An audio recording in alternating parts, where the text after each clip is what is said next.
ang Diyos na ating pinaglilingkuran ay Diyos na makapangyarihan. At ating pong narinig ang mga buhay na salita ng ating Diyos na buhay.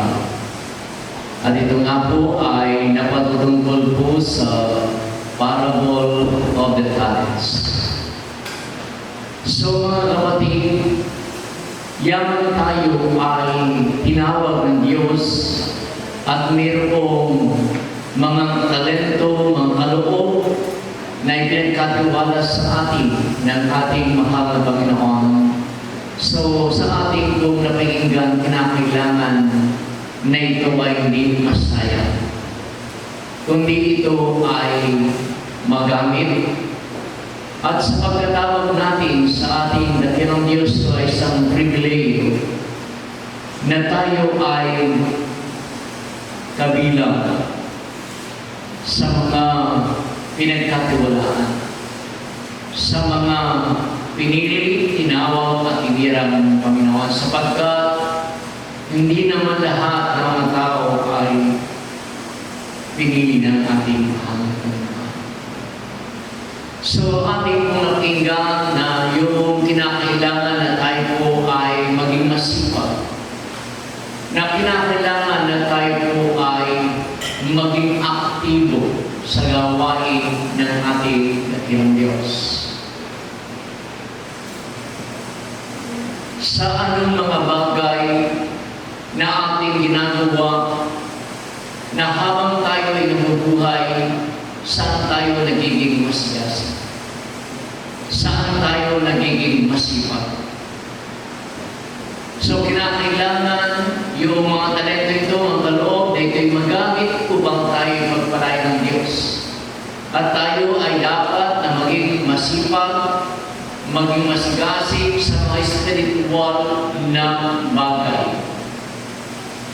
Masigasig o tayo po ay masipag na manalangin,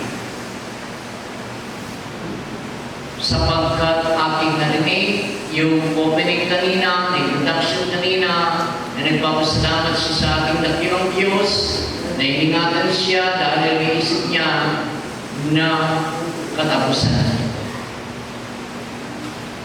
So nagpapatunay lamang na ang ating kung talagang kinatatayuan ay hindi pantao, kundi ito po ay pang-spiritual. At salamat sa Diyos sapagkat ang Diyos din po ang siyang nagtayo, ang Diyos din po ang siyang nagbigay sa atin ng kapamalaanan at kapangyarihan. Mas higit ang Diyos na sa atin kaysa Diyos na santo. Sabi po ng 1 Peter 5:7, maging mapagbantay, maging mapagpuya, na rin po kinakailangan na tayo po ay nagbabantay. Tayo ay nag-iingat sapagkat nariyan ang leong matungal na naghahanap ng kanyang masisila. Ang sabi ng Biblia, ito daw po ay ang kaaway na si Satan. So kaya kahit na talagang tayo po mga kapatid ay natutulog, so nariyan ang kaaway na maaari kang salakay.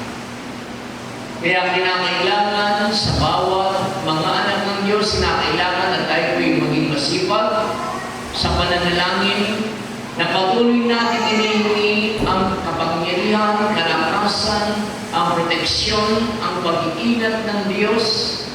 At nariyan po mga kapatid, na ito po ay dapat natin gawin, na tayo man ay maging masipag sa pagdalo sa gawain ng Diyos, na tayo maging masipag na magbasa ng Biblia, na tayo maging masipag sa pagpupuri, at tayo ay maging masipag sa mga bagay na spiritual na kanais-nais sa harapan ng Diyos.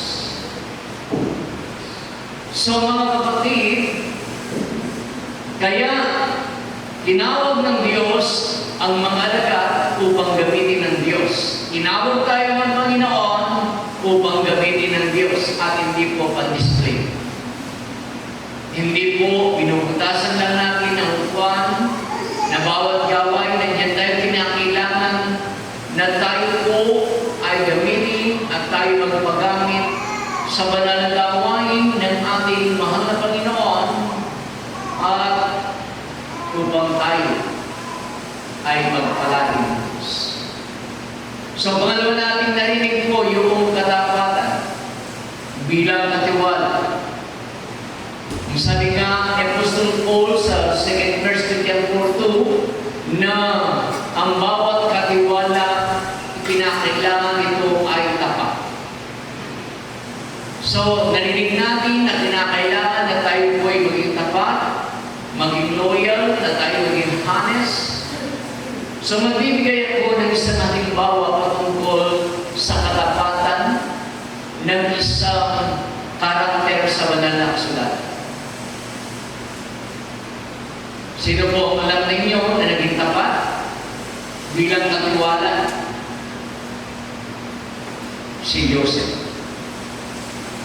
Si Joseph ay binili ni Potiphar at nang siya po ay makarating na po sa kanilang lugar, ipinagkatiwala ni Potiphar ang lahat ng gawain sa kanyang bahay.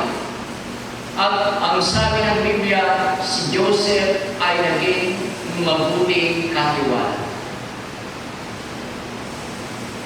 Siya ay naging tapat sa kanyang katungkulan. Tapat siya maging sa kanyang amo. Sapagkat ang sabi niya, maaari mong galawin ang lahat ng mga bagay, huwag lamang ang aking asawa. So kaya bagamat siya po ay inukso ni Mrs. Potiphar dahil bilang tapat, bilang tagapaglingkod, hindi niya ginalaw si Mrs. Potiphar. So bagamat siya man po ay naging tapat sa kanyang katungkulan, siya man din po ay naglando ng walang pagkakasa. At pagdating pa rin sa bilanduan, yung pinakapuno ng tagapamahala doon sa bilanduan, nang dumating si Joseph, siya pa rin ay ginawa ng isang bagay na siya ginawang katiwala noong tagapamahala. At ayon sa Biblia, si Joseph na sinasat bilanduan, siya po ay naging mabuting tagapaglingkod at katulad. Hanggang isang araw na siya po, mga kapatid, ay pinatawag ni King Pharaoh at ipinakita ng banal na kasulatan na sinabi ni King Pharaoh na siya ang mamamahala sa lugar po ng Egypt sa lahat ng ari-arian. At siya po ay naging katiwala sa panahon niya. At si Joseph ay naging isang mabuting tagapaglingkod at katiwala at sinaging tapat sa kanyang ama, sa kanyang Panginoon. So nais ng ating Diyos na yaman tayo ay tinawag ng ating dakilang Diyos. Hindi tao ang tumawag sa atin. At ang sabi nga po ng Biblia sa Colossus 3:23 na ano tayo ay tinawag ng ating dakilang Diyos upang sa Kanya ay maglingkod, upang sa Kanya ay magbasa. Yung mga nakaraan nating buhay, mga kapatid, kung ano man yung upang masamang pangyayari sa naging buhay natin, yun ay nakalipas at nakalipas. Kung iyon titignan ang kasaysayan ng Matthew chapter 1, sa kasaysayan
maging sa mga pagsubok, sa mga problema at kawalan, sakit, maging sa bingit ng kamatayan, hindi kita iiwan, hindi kita pababayaan, palalakasin kita hanggang sa katapusan ng sanlibutan. Ikaw ay aking sasamahan. Lumakad ka man sa tubig, hindi ka malulunod. Lumakad ka man sa apoy, hindi ka masusunod. At yan ay mga pangako ng ating Panginoon. At ang kanyang mga pangako, ang kanyang mga salita ay iyong panghawakan. Kaya huwag kang maglumaypay, huwag kang manghina, palalakasin kita, sabi ng Panginoon, gusto sa atin na dumaan man ito sa ating mga buhay. At huwag kang matakot, ang sabi ng ating Panginoon. Kaya po mga kapatid, sa oras nito,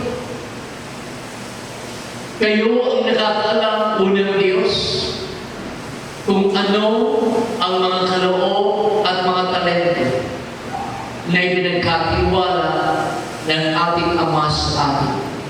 Manalangin kayo sa Panginoon, Panginoon, anong plano at layunin mo sa aking buhay? At alam ko na magandang plano at layunin mo sa aking buhay, at ako'y tinawag mo, pinili mo, at iniran mo, Panginoon. Gamitin mo ako, Panginoon, para sa iyo pong ikapupuri, para sa iyong ikaluluwalhati, Panginoon. Gamitin mo ang aking katawan at aking buhay. Gamitin mo ako, Panginoon, ayon sa iyong banal na kalooban ng Panginoon. Dakilang Diyos, ako'y maging mabuting tagapaglingkod, maging mabuting katiwala. Panginoon, patnubayan mo ko, pangunahan mo ko, at ikaw ang maghari sa aking buhay, at ang kalooban mo, Panginoon, ang siyang masunod sa aking buhay. Dakilang Diyos, salamat po sa mensaheng binigay mo sa amin, na kami, Panginoon, bilang magkatiwala mo, O Diyos, na pinagkalooban mo ng mga talento at mga kaloob, Panginoon, maging ang aming buhay, Panginoon, ito'y ibinigay at pinagkatiwala mo sa amin, maging ang aming lakas, Panginoon, na ang mga bagay nito, Panginoon, O Diyos, ay aming magamit sa iyo pong mananagawain at nariyan sa kapupuri ng dakilang pangalan. Tulungan mo ko, Panginoon, na aking magampanan ang iniatang mong responsibilidad, obligasyon, katungkulan sa akin, sapagkat ito, Panginoon, ay sa pribileyo, O Diyos, na ginawa mo sa aking buhay, sapagkat ako, Panginoon, na hindi man karapat-dapat. Suwalit ang dahil sa iyong biyaya at habag, Panginoon, salamat po, Panginoon, at narito ko, Panginoon, na sa iyo'y nagpapakumbabang loob, na lumalapit sa iyong harapan, sa trono ng biyaya, na ang iyong kalooban ang siyang masunod sa aking buhay, Panginoon. Tulungan mo ako, Panginoon, na magampanan, O Diyos, ang inuutos mo sa akin, na walang pag-aalinlangan, na walang reklamo, kundi ako'y maging masunurin na aking gampanan, na mayroong kagalakan at kasiyahan, na bilang alagad mo, bilang alipin mo, at bilang anak mo, Panginoon, ako'y susunod sa iyo pong banal na kalooban, Panginoon.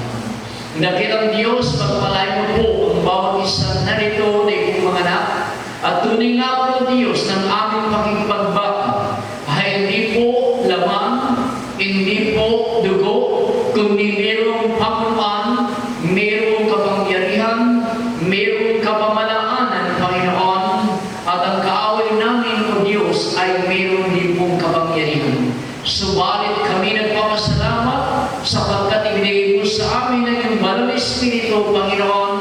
Salamat sa authority, Panginoon, na iyong binigay sa amin, Panginoon, at kapamalaanan na iyang amin lamang pong yayapakan ng mga ahas, ang mga alakdan, Panginoon, na tunay nga po, Diyos, na sa iyong pangalan, Panginoon Jesus, na lahat ng tuhod ay luluhod, lahat ng labi magsasabing ikaw ang Panginoon. At sa iyong banal at makapangyarihan ng pangalan, sa pangalan ng aming Panginoong Jesucristo ng taga Nazareth, anumang uri ng mga masamang espiritu na magbibigay lang sa kabal, pag-aalilangan, pangapatakot, karamdaman, kaligaligan, anumang lahat ng uri ng gawa ng kaaway ay aming sinasaway sa pangalan ni Jesus. Aming minawasak ang lahat ng mahadlang, ang kapangyarihan ni Satanas ay aming minawasak, aming tinataboy sa oras nito sa pangalan ni Jesus. Saying that you are defeated in the name of our Lord Jesus Christ, by the blood and the holy name of our Lord Jesus Christ. Salamat po, Panginoon, sa oras na ito, dakilang Diyos, na tunay nga po, Ama, na kami, O Diyos, ay tinuturuan mo at nariyan, Panginoon, na dapat namin gamitin ang kapangyarihan ng authority na ibinigay po ninyo sa inyong mga anak, Panginoon, na kami magpapalayas ng mga masamang espiritu na hindi namin dapat katakutan ang mga bagay ito sapagkat ikaw ang Diyos na sumasa amin ay ang Diyos na makapangyarihan. Dakilang Diyos ang iyong proteksyon, Panginoon, sa kawan mo ito, Panginoon, saan nang po mapadakong bawat isa, dahil po yung pag-iingat mo, ang maangihal mo, O Diyos, na isugo, O Diyos, upang bantayan ang iyong mga anak, at patuloy na sumailalim ng iyong kapangyarihan ang bawat isa, Panginoon, sa mananibay na sa lugar ng bansa, Panginoon. Ikaw ang Diyos na aming sinasamba ay omnipresent God, omnipotent God, at nariyan yung sovereign God, Panginoon, na ikaw may control ng lahat ng mga bagay, Panginoon. At salamat, Panginoon, sa oras na ito, dakilang Diyos, sa pamumuno mo, Panginoon, sa iyong managawain, patuloy, Diyos, nariyan po na iyong pinararanas sa amin ang iyong presensya, Panginoon. Sa bawat isang narito, dakilang Diyos, anuman ang kanamang kahilingan, anuman ang kanamang karahingan, dakilang Diyos, pagkalulupo, ayon po sa iyong banal na kalooban, at nariyan po Sir Kat, Panginoon, si Brother Judith, Brother Noel, nariyan po, Panginoon, si Brother Eugene, kung may karamdaman po, Diyos, ikaw po ang magbigay ng kompletong kagalingan sa bawat isa, sa pangalan ni Jesus, sa pangalan ni Jesus. Amen at amen. So, pray po ang ating mga Panginoon. So, konting announcement po. Mag-close prayer po, no? Open po, pupuri. So, nariyan po, mga kapatid, yung anak po ni Brother po, Nandito po sa Dagat, at nasa inapatulong natin dalangin po, na nasa provincial level ng Tarlac po. So, kung yung may tutungan sa kanya, yun nga po, mission ko po bilang magkakapatid sa Panginoon. So, ganyan din po mga kapatid, at salamat sa ating mahal na Panginoon. So, narito po na mention po kanina na mayroon pong magpapabaptize sa pangalan ng ating Panginoon. So, mga kapatid, ito pong bautismo na ito ay hindi po sa pilitan. So, ako po ay umalaw sa kanila pong pagtitipon. So, nung marinig ko po yung mga ngano nila patungkol po sa bautismo, at ako po ay nagkaroon ng pagnanasa na ako mismo talaga ang design ng pag-bautismo. So, mayroong pagkakataon din po sa banal na kasulatan sa Acts chapter 8 na si Felipe na mayroong isang pinatawag na eunuch o ito po ibati na ito yung katiwala ni Reyna Candace, at nang siya po ay pinangaralan ni Felipe, at sa oras na yun, kahit na sila naglalakbay, so kahit hindi sa damsel nakita, so ang sabi ng Biblia, nandun po na pinahin ko yung karwahe, at ang sabi ng Biblia, sila po ay lumusog sa tubig, at sinabautismuhan, at nariyan po na silimawan sa tubig. So, ibig sabihin po, mga kapatid, hindi po sprinkling, hindi outpouring ang bautismo. So, sabay po, mag-aano lang po ako ng konti para sa mga kapatid po natin, no po?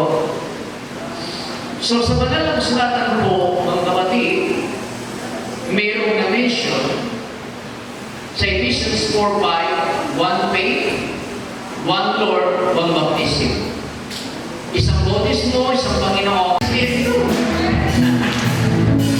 Pero salamat sa Panginoon, yun nga po, kapatid, yung authority, ay binibigay ng Panginoon sa akin, binibigay natin natin.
Meron namang kapalit na dumating, Sister Rose. Hindi po ka naman mapagpwede. So, yun nga po, unang dalawa ng Panginoon. Baksin niya ako yung kapatid. So, salamat po. Kung naglalakad mo talaga, yung mga kapatid na kapag nakita mo, masaya tayo. Na kapag nakita po tayo. So, siguro po tayo po ay dumalangin sa oras po ito. Tayo po ay pamunahan po ni Brother Elmer sa pananalang mo sa puso.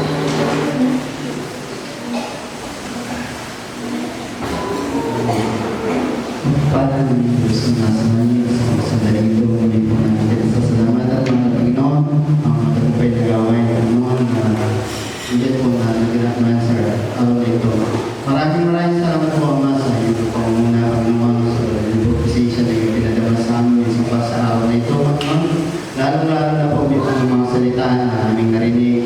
niyo lang po sa aming mga puso piso at mga salitang ito, Panginoon.